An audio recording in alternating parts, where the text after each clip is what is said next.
This is the summary created from the video. Lecture 58 Case Studies III. In the third case study, we explore two projects that apply concepts learned in the current course, bridging the gap between theory and application.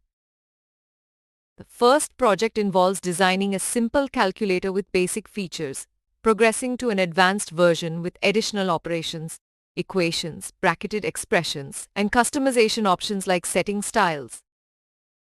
The improved calculator design includes buttons for clear, memory functions, square root and square calculations, seamless multiple operations, robust handling of mismatch parentheses, and provisions for communicating difficulties.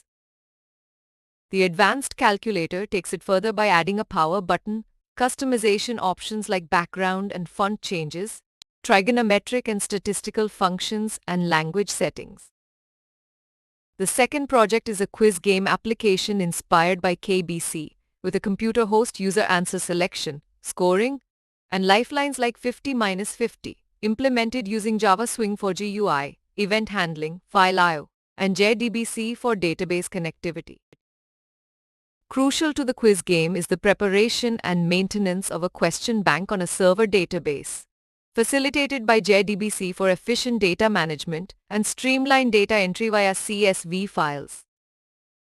The quiz game GUI displays questions, option scoring, and incorporates event handling routines for functionality, with the initial phase focusing on basic features.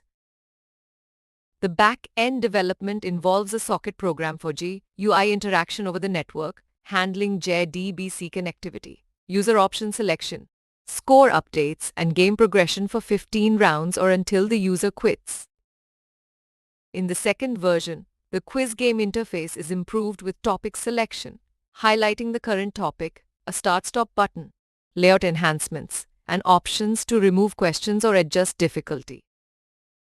Key takeaways include an advanced calculator with customization, trigonometric functions, and statistics, a quiz app with a database for questions, GUI, and networking, seamless calculations with error handling, topic selection and difficulty adjustment in the quiz game, lifelines and scoring system, and the potential to build practical skills like Swing and databases. Please stay tuned for more summary videos.